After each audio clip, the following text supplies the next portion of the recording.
Physical phenomena of nature کا علم کیا قرآن کی 1000 آیات سائنٹیفک فیکٹس کے اوپر نہیں ہے؟ فزیکل فینومینا آف نیچر کے اوپر.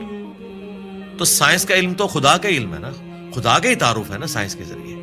The knowledge obtained through observations and experiments is known as science. یہ سائنس کی ڈیفینیشن ہے.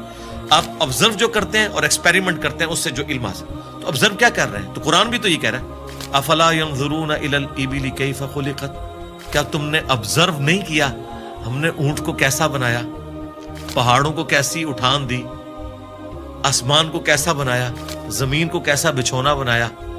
1000 آیات قرآن کی، آلموسٹ 6500 آیات میں سے وہ فزیکل فینومینا آف نیچر سے ریلیٹڈ ہے. سائنس کا علم ہے ہی ہے. تو یہ دنیا کا علم جو آپ کہہ رہے ہیں یہ دین ہی کا علم ہے، یہ کوئی دنیا کا علم نہیں ہے. حضرت آدم علیہ السلام کو قرآن کہتا ہے کہ ہم نے چیزوں کے نام سکھا دیے تھے. یہ تو نہیں کہتا کہ بتا دیے تھے کہ اللہ تعالیٰ کے نام کے 3 دفعہ پڑھنے ہیں تو یہ ثواب ہوگا. ہر چیز کا نام سکھا دیا تھا.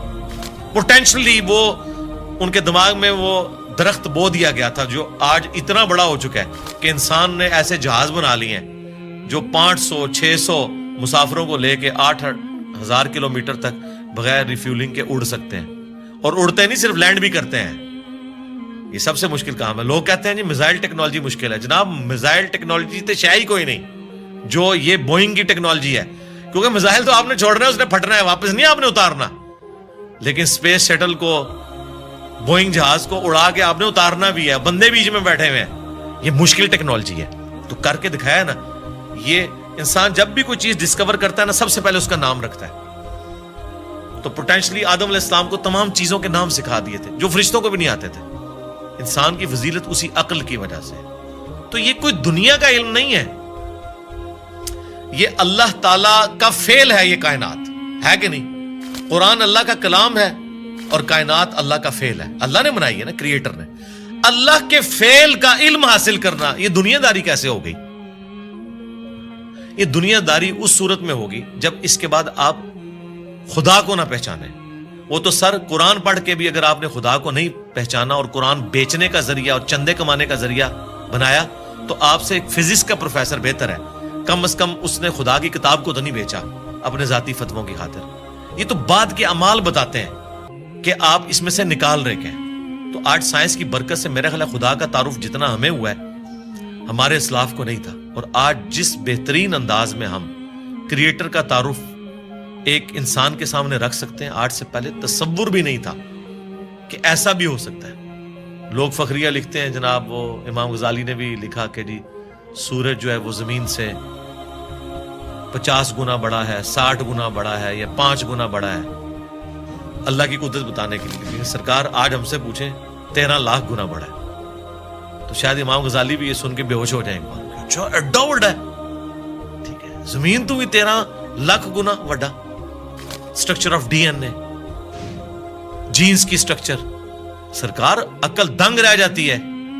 سائنٹسٹ کہتے ہیں کہ ایک چائے کے چمچ میں اتنے جینز آتے ہیں اور ان کے اندر اتنا ڈیٹا کوڈ ہو سکتا ہے جتنی انسانی تاریخ میں آج تک کتابیں دنیا کی لائبریریز میں پڑھی ہوئی ہیں.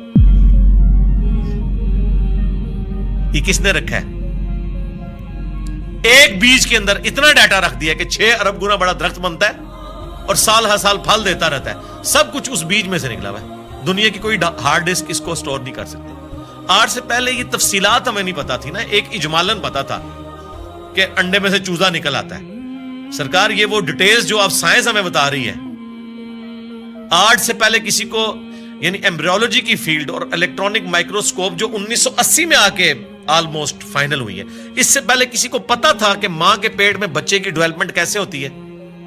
کیا صحابہ کرام نے یہ دیکھا ہوا تھا؟ ان کا تو ایمان بالغیب تھا. ہم تو پریشان ہو جاتے ہیں کہ یار لوگ تو کہہ رہے ہیں جادو دیکھنا ہے تو یہ دیکھو. کبھی نیشنل جغرافک یا ڈسکوری چینل کے اوپر جب وہ فاسٹ کر کے موویز چلاتے ہیں کہ ایک بیج پھوٹتا ہے، اس میں سے کومپل نکلتی ہے، پھر بنتے بنتے درخت بن جاتا ہے یا پھول، وہ جادو ہو رہا ہوتا ہے. انڈے میں سے چوزا نکلنا چاہیے. اصل جادو یہ ہو رہے ہیں جو عقل دنگ ہے.